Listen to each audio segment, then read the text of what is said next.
Акем, мен жазуучу эмесмин, бирок эмнеден баштаарымды билбей турам. Эмнеге дейин ушул сөздөрдү сиз менен бөлүшкүм келди. Сөздүн кыскасы, келиниңиз кош бойлуу экенинен кабарыңыз бар. Азыр токсикоз окшойт.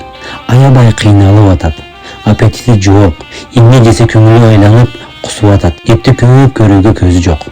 Эттин баарын өзүм жеп атам, апа. Эттин баарын өзүм жеп атам, бирок келиниңиздин абалга карап жеп аткандай болтам. Бир аз каны азбы, бат-баттан башы ооруп, алсыз болуп, ачуулуу болуп калган. Ошондой деле болсо көңүлүмө кароого аракет кылтат. Бала төрөлгөн соң түнү менен уктабай чыгасың дешүү эле. Бала төрөлө элек деле апанын укташы азап турбайбы? Жок апа, булардын баарын алыш үчүн же болбосо келиниңизди коргоо үчүн айткан жерим жок. Бирок келиниңиздин абалын карап, сизге канчалык кыйын, оор болгонун түшүндүм, апа. Туруп бирдемке жегиси келсе кубанып кетем. Алда болсо өчөшүп табылышы кыйын, кымбат, кымбат нерселери жегиси келет. Азыр жумуштарым бир аз болбой атса деле табууга аракет кылам, апа. Жакында кан текшерүүлөрдөн өттүк.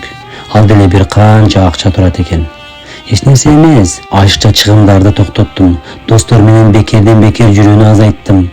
Аларды көрүп атып, атама деле оңой болбогонун түшүндүм. Кызык апа. Чоңойгонго чейин ата-апаң тарбияласа, чоңойгондон кийин перзентим тарбиялайт турбайбы? Азыр төрөлө элек бала бизди тарбиялап коюп атат, апа. Мен болгону бала төрөлө элек кездеги кыйынчылыктарды айтып атам. Төрөлгөндөгү ооруларды, толгоодогу ооруларды, чоңойгонго чейинки кыйынчылыктарды жазууга, мактоого менин деле калемимдин деле күчү жетпесе керек, апа. Кудурети чексиз жалгыз Аллахым апаны бекеринен жалгыз кылып жаратпаптыр. Перзенттер толтура болуу мүмкүн, дос душман толтура болуу мүмкүн, бирок апа жалгыз. Апа, сиз менин жалгызымсыз. Түнү күнү башымда көтөрүп жүрсөм деле ак сүтүңүздү актай албаймын. Балалыктагы шоктугум үчүн, бой жеткенде сизге акылдуулук кылганым үчүн, сизге сөз кайтарганым үчүн кечириң, апа.